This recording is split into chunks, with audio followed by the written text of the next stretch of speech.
नमस्कार, सुदर्शन न्यूज में आपका स्वागत है। मैं हूं शिवम दत्त मेहता और आप देख रहे हैं जवाब तो चाहिए। जवाब तो चाहिए में आज हम बात उस नफरती बयान की करेंगे जो कानपुर में मुहर्रम में सुनाई दी। मजहब ढाल में हिंदुस्तान के लोकतंत्र और कानून व्यवस्था को चुनौती देने वाले इस तरह का बयान सामने आना पहली बार नहीं है। दरअसल यूपी के कानपुर में मुहर्रम के जुलूस के दौरान कुछ लोगों के द्वारा मुसलमानों के द्वारा सिर तन से जुदा होने का नारा दे दिया गया। ये घटना कानपुर के रावतपुर की है। मुहर्रम के जुलूस में खुलेआम लगा रहे ये नारे, ये जो लड़के हैं, ये लोग जो हैं, और भारत की बहुसंख्यक आबादी को ये खुली चुनौती से कम नहीं है।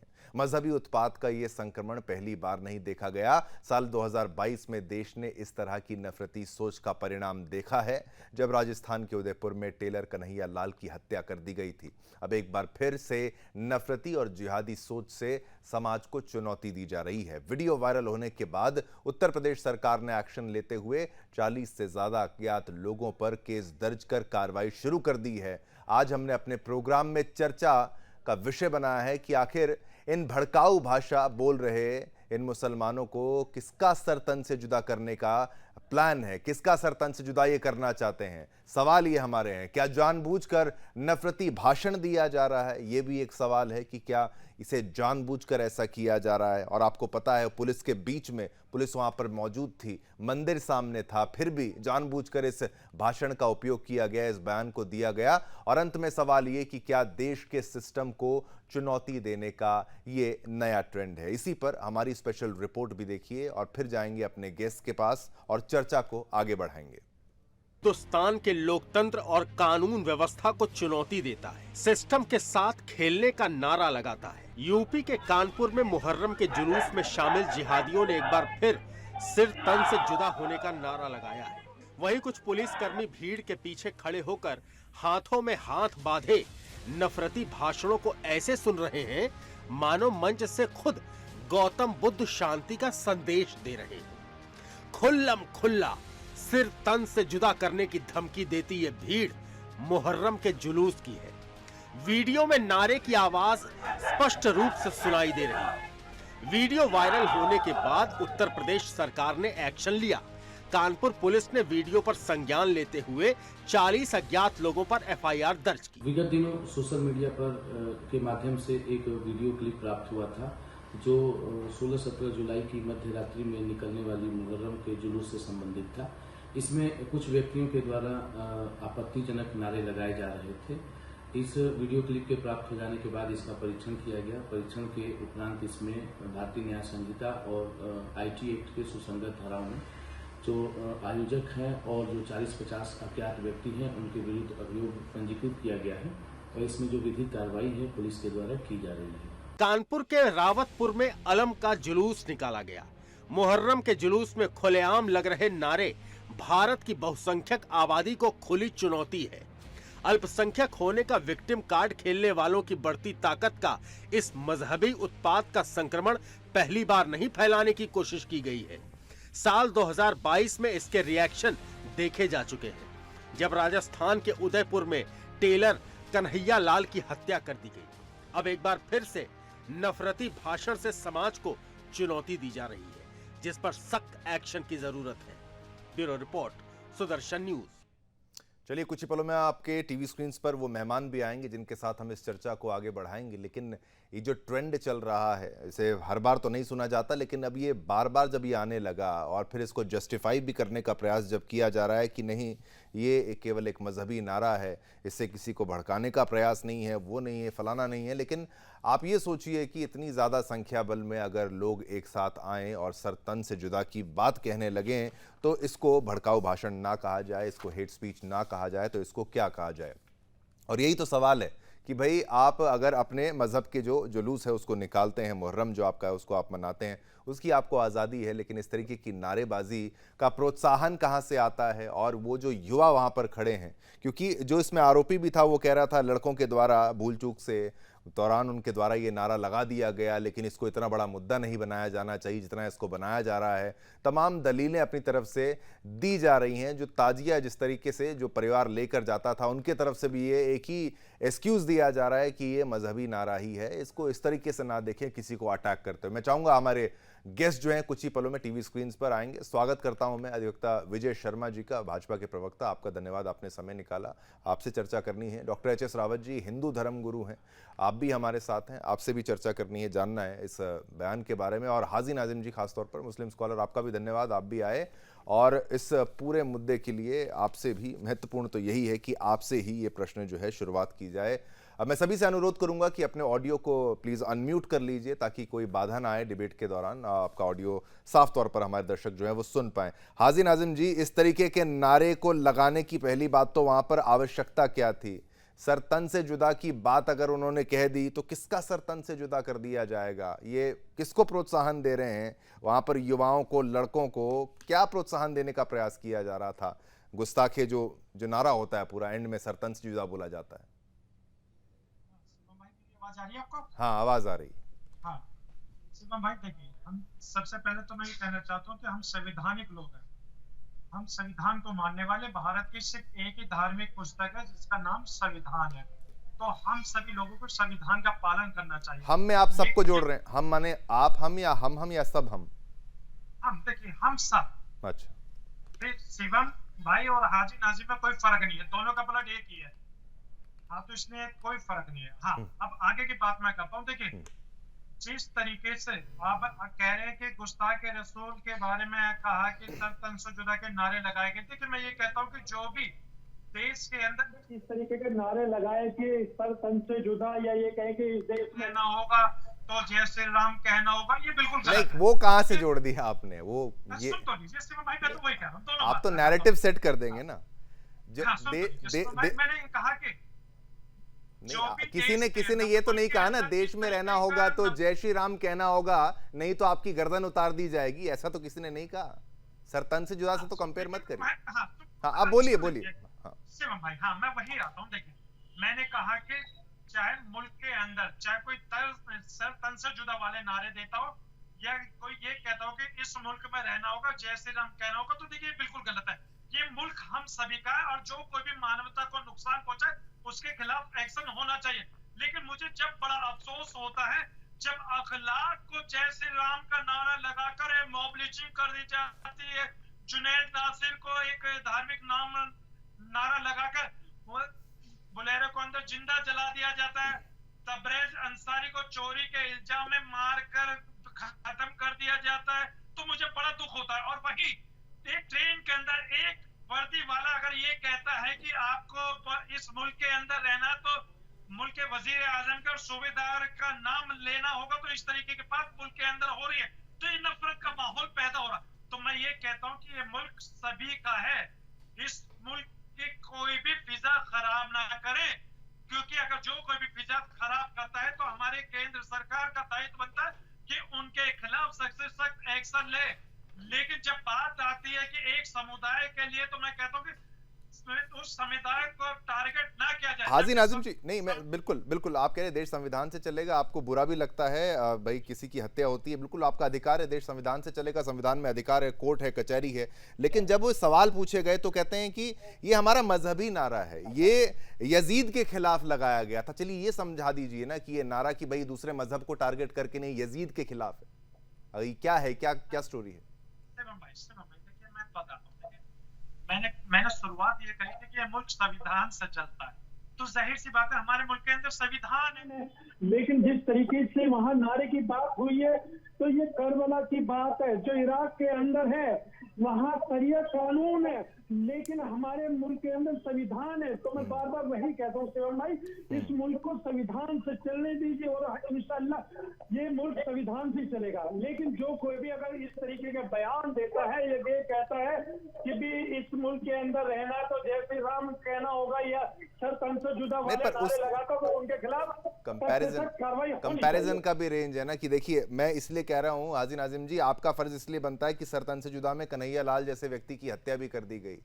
एक ईश निंदा मुझे दुख है अगर कन्हैया के साथ ये हुआ तो भी दुख है। हाँ। लेकिन तबरेज अंसारी के साथ जो हुआ, हाँ, उसका आप भाई लोगों को और हजारों आतंकवादी जो इस्लाम का दुरुपयोग करके नाम इस्लाम का खराब करते हैं, वो हत्याएं करते हैं, उसका भी आपको दुख है क्या? वो तो इस्लामी होके मुसलमानों को मारते हैं। आतंकवादी का कोई मजहब नहीं ये होता। कैसे कह सकते हैं सर? आतंकवादी का कोई मजहब नहीं होता। आतंकवादी ये आप आतंकवादी एक अच्छा मुसलमान हो लेकिन जाएगा, उसको एक अच्छा मजहब के मुसलमान हो तौर पर जाएगा। अगर ये देखा जाए तो ये नहीं गलत है। ठीक, एक अच्छा मुसलमान बन जाए, एक बुरा मुसलमान बन जाए, जिम्मेदारी किसकी तय होगी? अगर एक अच्छा हिंदू खराब हिंदू, तो आप दोनों हिंदुओं को पूछेंगे ना कि भाई एक धर्मगुरु हिंदू धर्मगुरु है तो वही तो सीधा करने का प्रयास करेगा ना। अगर हिंदू धर्म में, अगर मुस्लिम धर्म में, मजहब में कोई त्रुटि आती है तो आप ही की जिम्मेदारी बनती है। मेरा सवाल आपसे था, आपने अपने उत्तर दिए। एच.एस. रावत जी के पास में जाता हूं। मंदिर के सामने ये दिया गया, ऐसे पैटर्न में बहुत बार हो चुका है, सरतन से जुदा ये कोई पहला नारा नहीं है। चिट्ठियों से धमकियां आती थी, कन्हैया लाल वाला मामला भी आपको सामने आ चुका है। और जो ये पूरी करते हैं ये मुहर्रम का, वो जो परिवार है वो कहता है कि भाई ये तो यजीद के खिलाफ लगाया गया था, और जिस पे आरोप है वो कहता है छोटे नादान बच्चों ने लगा दिया मेरे खिलाफ। और ये तक कह गया वो आसिफ कि भाई मेरे खिलाफ ऐसा करेंगे, कुछ ऐसा ना करें कि भाई माहौल खराब हो, एक्शन लेंगे। तो एक तरीके से कर भी दिया, और उसके बाद एक तरीके से शॉर्टली आराम से उसने धमकी भी दे दी कि भाई अगर आप कुछ कार्रवाई करेंगे तो भी दिक्कत। ये कैसी दादागिरी है? शिवम जी, अभी हमने सुना नाजिम साहब को, उन्होंने बड़े प्यार के साथ संविधान का सहारा लेकर के अखलाक का जिक्र कर दिया। एक तो हत्यारे और डकैत गुंडे जुनैद का भी जिक्र कर दिया, अंसारी का भी जिक्र कर दिया, लेकिन उन्होंने कन्हैया जो कमलेश तिवारी थे उनका जिक्र नहीं किया। कन्हैया जो टेलर था उसका जिक्र नहीं किया। उमेश कोले अमरावती में जिसकी सरतन से जुदा कर दिया उसका जिक्र नहीं किया। इन्होंने जयपुर में जो रामनवमी की यात्रा पे जो पत्थर बरसाए उसका जिक्र नहीं किया। बिहार के अंदर दरभंगा के अंदर जुलूसों पे जिस प्रकार से पत्थरबाजी बम फेंके जाते हैं उसका जिक्र नहीं किया। और सबसे बड़ी बात, संविधान की रक्षा और संविधान को मानने वाले, इन्होंने कश्मीर का जिक्र नहीं किया जो मस्जिदों से अनाउंसमेंट की जाती थी, अपनी बहन बेटियों को यहाँ पे छोड़ दो और आप यहाँ से चले जाओ, नहीं तो धर्म परिवर्तन कर लो। कितना जघन्य पाप है। ये संविधान की बात करने वाले लोग हैं और ये इतने बड़े प्यार के साथ कह रहे हैं कि हम संविधान को मानने वाले हैं। जो व्यक्ति कश्मीर के अंदर हिंदू विहीन कर दिए गए और जिनकी बहन बेटियों के साथ बलात्कार किए गए, वो हत्यारे, और वो जो लोग हैं वो ये कह रहे हैं कि हम संविधान की बात करते हैं। जहां क्रिकेट मैच की बात होती है और वहां पर पाकिस्तान के झंडे लगाते हैं, उन पाकिस्तानी आतंकवादियों को यहाँ पर शेल्टर देते हैं, संसद पे हमला कराते हैं, और वो आतंकवादी जिनको सुप्रीम कोर्ट भाई ये हमारे ये जिस तरीके से ये आरोप लगा रहे हैं, इसका मतलब ये है कि हमारे देश की सेना पे गंभीर आरोप लगाए जा रहे हैं। नहीं ठीक है, ये कहा उनकी बात तो पूरी होने दीजिए ना। रावत जी की बात पूरी हो जाए। हाजी नाजिम जी, मैंने आपको इंडिविजुअल टाइम दिया, बीच में नहीं, अभी नहीं। रावत जी के बाद नहीं, ठीक है। हाँ, याकूब मेमन जैसा आतंकवादी। हाँ, हाजी नाजिम जी आप एक मिनट रुक जाइए, नहीं तो फिर वो क्लैश होगा ऑडियो का, फिर ये चर्चा में लोग क्या समझेंगे। एक बार बोलने दीजिए, फिर जवाब देंगे ना आप। शिवम जी, याकूब मेमन जैसा आतंकवादी जिसने 250 आदमी की हत्याओं का जिम्मेवार, और 250 से 500 से ज्यादा लोग वहां पर अपंग हो गए, उसके जनाजे के अंदर मुसलमान जाते हैं और बात संविधान की करते हैं। बड़ी अजीब बात है। ये दोहरी नीति, ये दो मुआ सांप वाली बात को छोड़ दीजिए, सीधी सीधी बात करिए कि ये जो नारा लगाया गया है ना, ये हिंदुओं के खिलाफ है कि सरतन से जुदा। अगर आप कहीं ना कहीं गुस्ताखी करोगे मोहम्मद साहब की तो ये सरतन से जुदा होगा। ये कैसा संविधान है? क्या ये संविधान सिखाता है? क्या यही आपको शरीयत सिखाती है कि आप सरतन से जुदा कर दो किसी का? उन पे बोलने में आपको दिक्कत आती है। गो हत्यारे जब इंस्पेक्टर यादव को मार देते हैं, इंस्पेक्टर इमाम को मार देते हैं, कितने लोगों को मार के कुचल के चले जाते हैं, हाँ। और उन ऊपर बोलने में आपको शर्म आती है। हाजी नाजिम जी, ठीक है, बिल्कुल। ये जो एकता की बात हो, समता की बात हो, हाँ। वो उचित लगती है। आप कहते हैं हाजी नाजिम जी, ये इसका जो मजहबी ताल्लुक बताया गया, यजीद का जो जिक्र किया गया, वो है। एक तो न्यूज़ तो ये कहती है, रिपोर्ट्स तो ये कहते हैं कि भाई इसका ओरिजिन जो है ये पाकिस्तान में ज़्यादा इसका इस्तेमाल हुआ था। 2011 में पाकिस्तान में गवर्नर सलमान तासीर, उनके गार्ड ने उनकी हत्या कर दी थी। अब क्योंकि वो ईश निंदा कानून की उन्होंने आलोचना करी थी, उसको मारने को जायज़ ठहराया था पाकिस्तान के मौलाना खादिम हुसैन रिजवी ने, हत्या को जायज़ ठहराया था। उस वक्त ये नारे लगाए गए थे कि सरतन से जुदा, और तमाम जो आपके मजहबी नारे हैं वो लगाए गए थे। 2020 में खादिम हुसैन रिजवी की मौत हुई, तब भी ये नारा लगाया गया, और ये नारा कट्टरपंथियों के पास ज़्यादा पहुंचा है, और कट्टरपंथी जो भारत के भी उनके पास पहुंचा है। तो इसको मजहब के चश्मे से आप कहते हैं संविधान से चलना चाहिए, लेकिन भाई जो जो शिक्षा दी जा रही है, जो तालीम दी जा रही है, वहां पर तो आपको फोकस करना पड़ेगा ना। आप आवाज आपकी, हाँ एक आप बोलिए। सुन रहे हैं मेरी आवाज? हाँ हाँ बोलिए बोलिए। हाँ शिवम भाई देखिए, अभी आपने कहा कि ये तालीम जो दी जा रही है, हाँ मैं ये कहता हूँ कि अगर मदरसे के अंदर जो तालीम दी जाती है वहां से सिर्फ हाफिज कुरान, मुफ्ती, मौलाना ये सब अपनी एजुकेशन प्राप्त करके निकलते हैं, और जबकि इस्लाम तो हमेशा अमन व सुकून का मैसेज देता है, भाईचारे का मैसेज देता है, और ये कहता है कि हमेशा भाईचारा कायम रहे। लेकिन जब आपने पाकिस्तान की बात करी तो मैं ये कहता हूँ कि पाकिस्तान की औकात नहीं है कि भारत के मुसलमानों से आंखों से आंखें मिलाकर बात कर ले। हम पाकिस्तान के कठोर शब्दों में निंदा करते हैं कि हमारे सुदर्शन न्यूज चैनल में पाकिस्तान का नाम लिया जा रहा है, तो मैं तो ये कहता हूँ कि भारत की बात कीजिए। हाजी नाजिम को बड़ा फक्र महसूस होता है जब भारत का नाम लिया जाता है। हाजी नाजिम को बड़ा फक्र महसूस। मैं यही कह रहा हूँ ना, जो नारा पाकिस्तान से चला उसी को पकड़कर क्यों बैठ गए? कट्टरपंथियों के नारे के रूप में इसको आप स्वीकार क्यों नहीं कर रहे हैं? इसको मजहब से जोड़ने का प्रयास क्यों किया जा रहा है? जस्टिफाई आप अगर नहीं कर रहे, बहुत से लोग जस्टिफाई इसको कर रहे हैं जो उस जुलूस में थे, जो कि हिंसा नहीं कर रहे, लेकिन उन्होंने ये बोला कि इससे हम किसी और धर्म का मतलब किसी को ठेस नहीं पहुंचाना चाहते, लेकिन ये तो हमारे मजहब का है, इससे आपत्ति क्यों है? इसीलिए मैं कह रहा हूं आपको, पाकिस्तान की चर्चा इसलिए। क्या करें, पाकिस्तान में मुसलमान रहते हैं, क्या बोले आपको, बोलिए। शिवम जी देखिए, पूरी दुनिया के अंदर मुसलमान रहते हैं, लेकिन मैं बात करता हूँ अपने भारत की, क्योंकि मैं भारत से बड़ा प्यार करता हूँ, बेपनाह मोहब्बत करता हूँ। और देखिए जिस तरीके से भी आपने मुहर्रम की बातें कही, तो मैं ये कहता हूँ कि वहां पर हमारे योगी जी की सरकार है, योगी जी सरकार निष्पक्ष जांच होगी, और जो जिस तरीके की बात जिसने कही है उस पर कार्रवाई होगी। लेकिन हम बार बार इसी बात को कहते हैं, पर वही बात है ना, कार्रवाई अगर हो जाए फिर उसकी आलोचना होती है, फिर आप कहते हैं कि एक्शन हो गया, फिर हमारे मजहब को टारगेट किया गया। यही कारण। ठीक है, कोई नहीं। भाजपा के प्रवक्ता भी हमारे साथ हैं। विजय शर्मा जी, आपसे अगर मैं पूछूं, ये पूरे मैटर को अगर समझने का प्रयास करें तो बहुत सेंसिटिव है ये पूरा मैटर, तो साथ ही साथ इसको टैकल करने के लिए, इसको ठीक करने के लिए उत्तर प्रदेश की सरकार हो, चाहे पूरे देश में जहां जहां भाजपा की सरकार हो, एक चुनौती से कम नहीं है। ऐसा नारा अगर दे दिया जाए और फिर एक तरीके से इसको धमकी ना समझा जाए तो क्या समझा जाए? क्या केवल एक मजहब को इतने सालों से, जो बहुत पहले से, क्या प्रोटेक्शन मिलती आ रही थी बाकी सरकारों के द्वारा? क्या एक शरण मिली हुई थी कि इस तरीके से कुछ शरारती तत्व बीच में रह के ऐसा नारा देके भड़का के चले जाएंगे और वो निकल जाएंगे, फिर वो ऑडियो वायरल हो जाएगा, पुलिस के बीच में खड़े होके मंदिर के सामने ये सब कुछ हो रहा है? देखिए शिवम जी, बड़े चतुराई से जो हमारे हाजी जी हैं, इन्होंने उनका बचाव किया अखलाक का नाम लेके। क्या मैं थोड़ी देर के लिए ये मानता हूँ, थोड़ी देर के लिए इनकी बात मान लेते हैं, क्या एक अपराध कहीं हुआ है तो उस अपराध की दुहाई देकर दूसरा अपराध हो सकता है क्या? आप मुझे बताइए। ये अपराध को अपराध से छुपाना चाहते हैं। दूसरा मैं कहता हूँ, जहां नारे लगे थे वहां किसी का कोई गुनाह था क्या? किसी ने प्रोवोक थोड़ा किया सा था ऑडियो क्या? बढ़ाने के लिए मैं बोल देता हूं, अंदर से थोड़ा सा ऑडियो बढ़ा दें, हाजी नाजिम तक भी थोड़ी आवाज आ जाए। हाँ जी, किसी ने प्रोवोक किया था क्या? आप मुझे अखलाक का बात करते हो, आप लोगों की भावनाएं भड़काते हो। अगर लोग प्रतिक्रिया देते हैं तो आप उसका बचाव कैसे कर सकते हो? ठीक है, कानून हाथ में नहीं लेना चाहिए, लेकिन आप मुझे बताइए, आप जो वहां पे वो एक दर्जी था उसका जो गर्दन काटा गया था, उससे पहले ऐसी तो नारे लगे थे कुछ दिन पहले, ये कैसे भूल गए? उनको आपने कहीं भी न्याय के संगत में, कहीं न्याय के कटघरे में खड़ा किया क्या? आप मुझे बताइए। तौकीर रजा बोलता है बरेली में कि मैं धर्म परिवर्तन करवाऊंगा।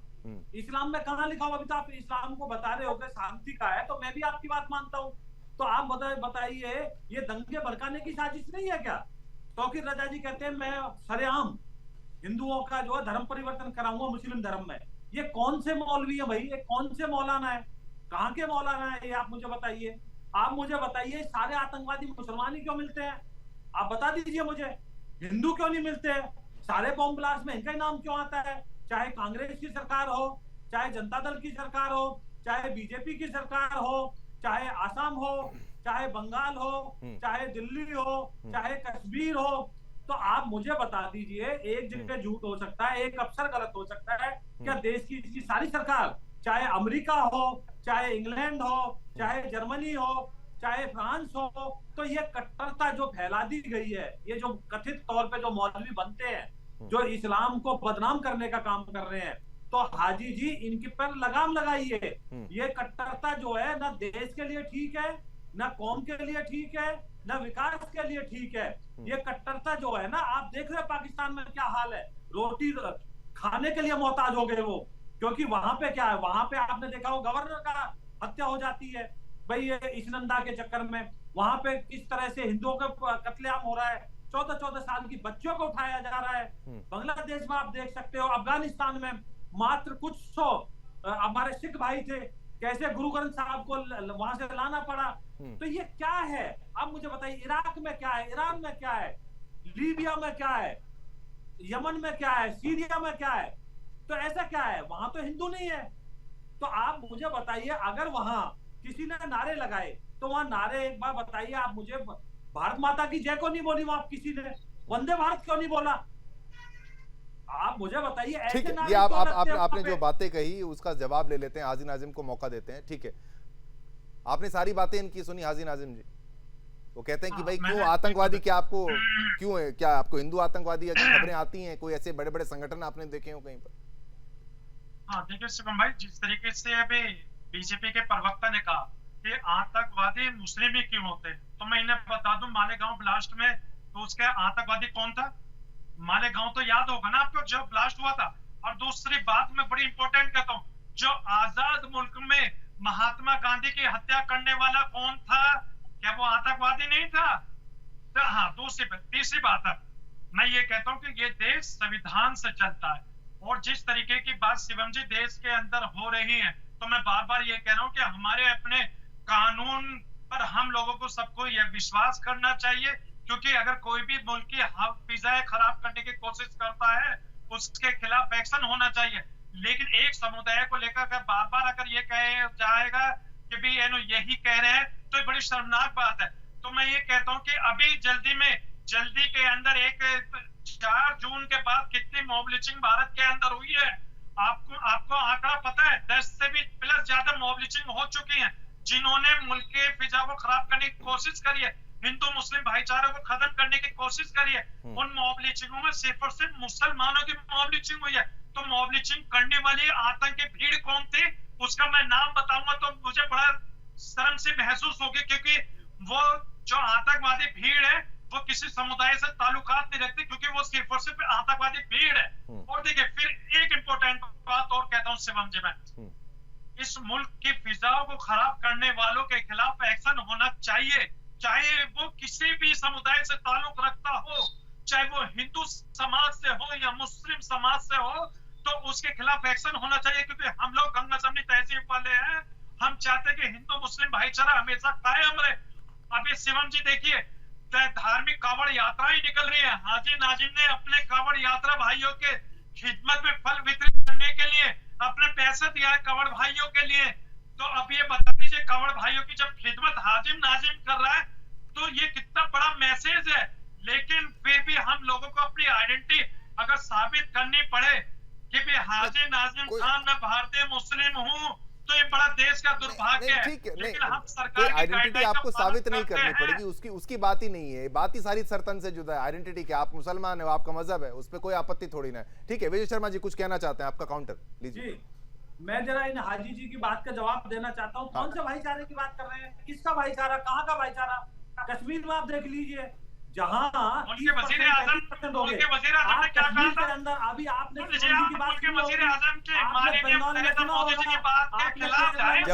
जवाब देने दीजिए हाजी, एक सुनिए। हाजी जहाँ मुस्लिम 25% से कम है, 20% कम है, वही क्यों है? ये कश्मीर में क्यों नहीं है? ये बंगाल में क्यों नहीं है? ये अपना आपके केरला में क्यों नहीं है? ठीक है, एक छोटा सा ब्रेक यहां पर लेंगे, ब्रेक लेने कहा जा रहा है, वापस आते हैं, वापस आएंगे विजय शर्मा जी आप पर भी, और अर्चित रावत आप पर भी, हाजी नाजिम आप पर भी। छोटा सा ब्रेक।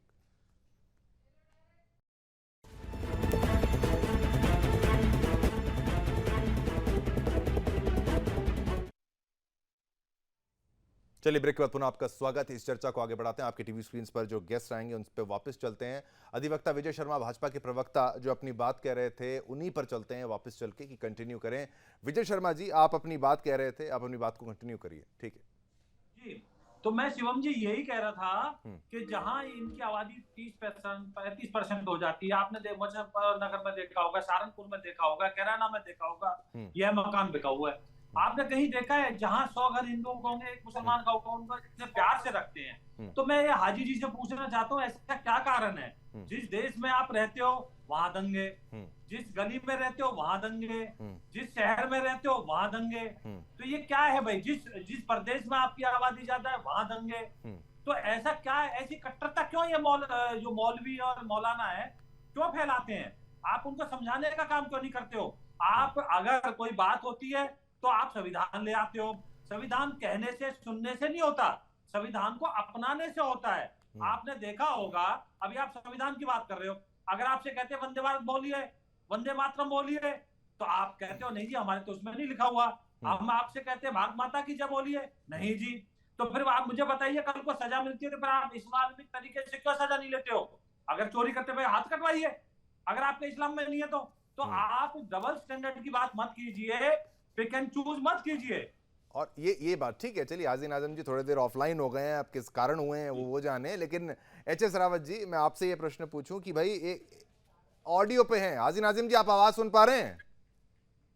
सुन पा रहा हूँ। इनके साथ इनके आप इनकी बात का जवाब दे दीजिए। ये कह रहे हैं कि जहां जहां आबादी बढ़ जाती है फिर अपने हिसाब से चीजों को अपने हाथ में लेने का प्रयास किया जाता है। तो ये चीज तो गलत है ना कि आबादी अगर बढ़ जाए तो फिर उसका नियंत्रण करने का प्रयास हो जाएगा क्या? आपको ये भी याद होगा कि वक्फ बोर्ड की तरफ से एक जगह पूरे गांव को कह दिया था ये हमारा है, मंदिर भी हमारा है। ये क्या षड्यंत्र नहीं? आप अच्छे मुसलमान होंगे, आप अच्छे मुसलमान हैं? ये सवाल जो है आपका है या बीजेपी के प्रवक्ता? ये पहले बीजेपी की प्रवक्ता का सवाल है आबादी बढ़ने का, उसके बाद फिर मेरा ये पॉइंटर है कि भाई वक्फ बोर्ड कह दे कि ये जमीन हमारी वो जमीन हमारी, ऐसा मामला पहले भी क्या आबादी बढ़ जाए या फिर इन्फ्लुएंस बढ़ जाए, ताकत बढ़ जाए तो क्या ये सब भी हो जाएगा? हाँ शिवम भाई देखिए, मैं आपका भी और बीजेपी के प्रवक्ता का दोनों के सवाल का एक ही जवाब दे देता हूँ। देखिए हम सब, हमारी जनसंख्या कितनी, हम तो अल्पसंख्यक है और काहे के अल्पसंख्यक? कैसे अल्पसंख्यक? हाँ, सुन लीजिए कैसे अल्पसंख्यक? हाँ, मुझे बताइए ना, कैसे आप अल्पसंख्यक कैसे? हाँ, किससे? आप ना सिख हैं, आप ना जैन हैं, आप ना बौद्ध हैं, आप ना ईसाई हैं, आपकी अच्छी खासी जनसंख्या है, पूरे विश्व में बहुत ज्यादा जनसंख्या है और भारत में भी अच्छी जनसंख्या है। नहीं, आप खुद हंस रहे हैं, आप इसीलिए हंस रहे हैं कि आपको आपने पता है आपने झूठ बोला, आप माइनॉरिटी हैं ही नहीं, यही तो मान लीजिए। मैं सुन लूंगा, आप अल्पसंख्यक। मेरी बात आप सुनना ही नहीं चाहते। मैं सुनना चाहता हूँ, लेकिन आप मजाक क्यों कर रहे हैं कि आप अल्पसंख्यक? आप अल्पसंख्यक नहीं है। सुन लीजिए, तो फिर ये किसने कहा कि इस देश के संसाधनों पे सबसे पहले हक अल्पसंख्यक का है? हाँ। मुसलमानों का ये किसने कहा? किसने तो कहा? हाजी नाजिम अगर अल्पसंख्यक कह रहा तो फिर इसका मतलब ये है हाँ। जिन्होंने ये बात कही है वो सरासर झूठ कही है। नहीं, अल्पसंख्यक का या मुसलमान का, चलिए ये आप कह दीजिए। बीजेपी के प्रवक्ता भी अच्छी तरीके से जवाब देंगे। मनमोहन सिंह जी की मनमोहन सिंह जी की बात कर रहे हैं कि इस देश के संसाधनों पे सबसे ज्यादा अधिकार जो अल्पसंख्यक का मुसलमानों का है। तुम ज्यादा आपने उस बयान को ज्यादा सीरियसली ले लिया, ज्यादा ही हक समझ लिया। आप नहीं है माइनॉरिटी, आप क्यों नहीं बात मानते कि माइनॉरिटी का भी तो कोई एक मापदंड होना चाहिए? हम तो कहते हैं सुन लीजिए, हम तो कहते हैं कि हम भारतीय हैं। हाँ। हम सबसे बड़ा अभी आप अल्पसंख्यक कह रहे थे। एक है जो भारत के संविधान है जिसको हम लोग मानते हैं। हाँ। और ये संविधान ही हम लोगों को हमारे रिलीजियस मानने की परमिशन देता है। नहीं, आप बड़ी गोलमोल बातें कर रहे हैं। नहीं, आप गोलमोल बातें कर रहे हैं, आप घुमा रहे हैं बात को। आप पहले आपने अल्पसंख्यक बोला जो कि आप नहीं है, और फिर आप संविधान पे आ जाते हैं, धर्म पर आते हैं। ठीक है, एच.एस. रावत जी भी कुछ काउंटर देना चाहते हैं। एक पहलू ये है जो हाजी नाजिम जी कह रहे हैं। 5 सेकंड में बोलिएगा, फिर एच.एस. रावत जी। हाजी जी सुनिए, वो 2006 में मनमोहन सिंह जी ने बोला था खासकर मुसलमान वो मुस्लिम तुष्टीकरण की राजनीति करते हैं। यही आरोप तो हमारे हैं, ये आपने सिद्ध कर दिया आज। इसका मतलब मुल्क के वजीर सिद्ध कर दिया कि आप अल्पसंख्यक नहीं हो, फिर भी आपको बनाया जा रहा है। सभा के अंदर खंडन करते हैं आप। इसका मतलब वो तो कर हाजी नाजिम जी, वो तो कर ही रहे हैं, कोई बात नहीं। वो तो बीजेपी है, कांग्रेस नहीं। बीजेपी तो कांग्रेस से खंडन कर ही रही है। इनकी बात में नहीं काउंटर नहीं, ठीक है, बिल्कुल। मैं नहीं, फिर पहले एच.एस. रावत जी पर भी आते हैं। वो उन्होंने मनमोहन सिंह जी की बात का तो बीजेपी काउंटर करती है। वो कहते हैं कि भाई ये तुष्टीकरण की राजनीति कांग्रेस के द्वारा, ये बीजेपी हमेशा कहती है। ये सवाल अलग है। एच.एस. रावत जी, आपका काउंटर ये एक तरीके से एक अलग पहलू दिखा देते हैं। आप देखें हाजी नाजिम, वो कहते हैं कि भाई हम अल्पसंख्यक कहाँ से है? पहली वो बात मैंने तो वो कह ही दिया, ना सिख है, ना ईसाई है, ना कोई और मजहब, ना कोई पारसी, फिर कहाँ से अल्पसंख्यक वाली बात आ जाती है? देखिए, ये शिवम जी बिल्कुल भी अल्पसंख्यक नहीं है और अल्पसंख्यक का ढिंढोरा पीट करके अपनी सहानुभूति यूएनओ में जरूर ले लेते हैं। वहां पर ये ढिंढोरा पीटते हैं कि हम अल्पसंख्यक हैं, हमारे साथ अत्याचार हो रहा है, वहां पर तो सरकार जो है हिंदू बाहुल्य है और वो हमारे साथ अत्याचार करती है। ये इनकी सोच है। और फिर हाजी नाजिम जी तो बार बार एक ही चीज बोलते हैं, हम तो संविधान को मानने वाले लोग हैं। संविधान को अगर मानने वाले लोग हैं, अल्पसंख्यक बोल के हंस भी रहे हैं हाजी नाजिम जी आप हैं। आप कह रहे हैं अल्पसंख्यक हैं और फिर आप हंस रहे, अभी भी हंस रहे हैं आप।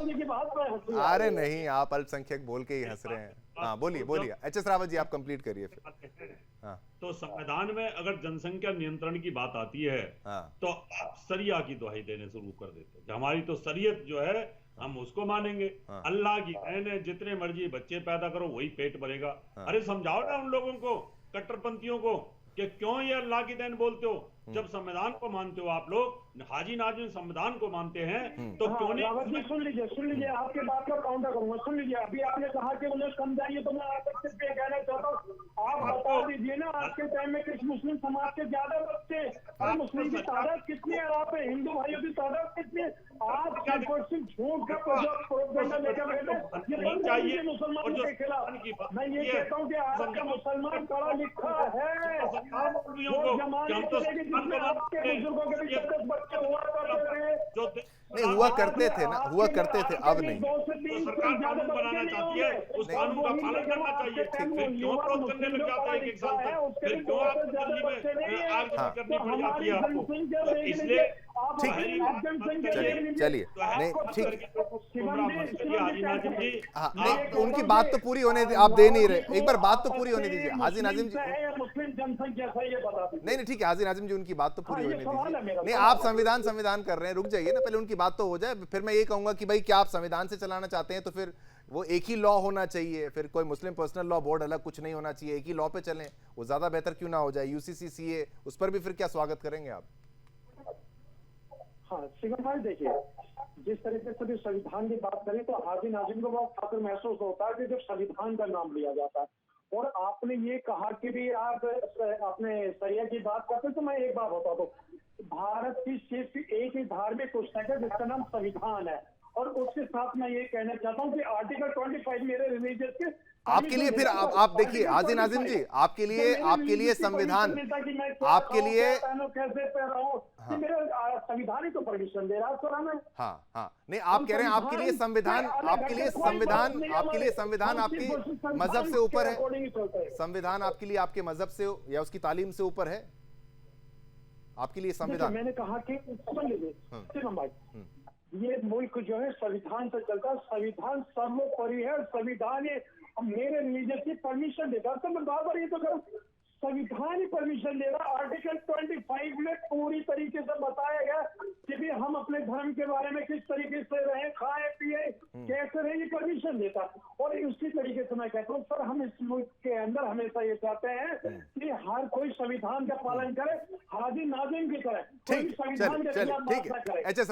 रावत आप कुछ कहना चाह रहे थे, आप कंप्लीट करें। हाँ देखिए, मैं तो शिवम जी यही कहना चाहता हूं, हमेशा हाजी नाजिम जी आपको दोहरा अपना फेस नहीं रखना चाहिए।